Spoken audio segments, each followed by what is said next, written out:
अध्यक्ष महोदय माननीय मंत्री घोषणार मुझे उल्लसित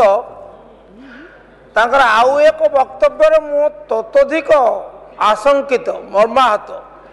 मंत्री कहले जे राज्य सरकार को निष्पत्ति प्रत्येक जिले में गोटे गोटे मेडिकल कॉलेज प्रतिष्ठा करा ये धन्यवाद आपन के निष्पत्ति पाए। किंतु आपण कहले भद्रक प्रसंग रे आमे प्रतिश्रुति दे निर्वाचन में विजय हासिल कर प्रतिश्रुति पालन करूँ भद्रकवासी उपकृत हे। केन्द्रापड़ावासी तो आपण सपक्ष जाइना विजेडी सपक्ष ताले आम भाग्य कौन लेखा अच्छी टी दयाकोरी कहे कि एवं आम कथा विचार को केन्द्रापड़ा जिले में मेडिकल प्रतिष्ठा करने जो दाबी एवं जो आवश्यकता आपण ताको सम्मान दे घोषणा करेंगे कि एक दुई रे मुझे जानवा चाहूँगी ये एकाडेमिक क्वेश्चन से कहीं ये पदवी गुड़िक खाली रोचे दीर्घ वर्ष धरी मु पूर्व रोधु कांग्रेस सरकार अमर मु देखी आसूची मेडिकल में डाक्तर पदवी खाली रोचे कौ कारण वश रोचे निर्दिष्ट भाव में मुझे जानवाई चाहूँगी। एवं तृतीय कथाटी है माननीय मंत्री मोर 2761 नंबर 69 प्रश्न आज उत्तर रखिंट समुदाय आमर जिला मानक 61% डाक्तर पदवी खाली अच्छी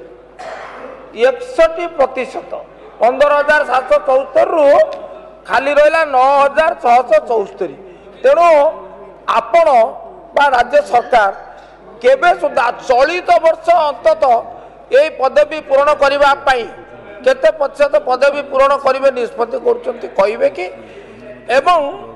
आउ चलित वर्ष नुआ डाक्तरखाना नुआ मेडिकल कॉलेज कौ जिले में प्रतिष्ठा करने सरकार विचार कर गृह को सूचना देवे कि। धन्यवाद मंत्री मु भावुची प्रथम प्रश्न उत्तर देवा आवश्यक नहीं कारण आपण कही सारी सब जिले में करेंगे बोली तेणु भद्रक जिलार प्रतिश्रुति पूरण करेंगे केन्द्रापड़ा जिला नहीं जो आशंका व्यक्त कर कथा को न जाई आपण द्वितीय और तृतीय उत्तर रखंतु सब जिला को मिल। ऑनरेबल स्पीकर मैडम आमर वरिष्ठ विधायक गणेश्वर बेहरा को मुझे धन्यवाद देवी एथिपाई धन्यवाद देवी जे बरहमपुर मेडिकल कॉलेज लास्ट 1952 रे होता तापर 2014 रे जाई next medical college government medical college प्रतिष्ठा पाई व्यवस्था करागला। ये 52 वर्ष भितर आपन टे उत्तर रखिबे कि कौन कले कहीं मेडिकल कॉलेज खोलिले ना का सरकार थिला। द्वितीय कथा है जे मेडिकल कॉलेज रो जो पोस्ट रो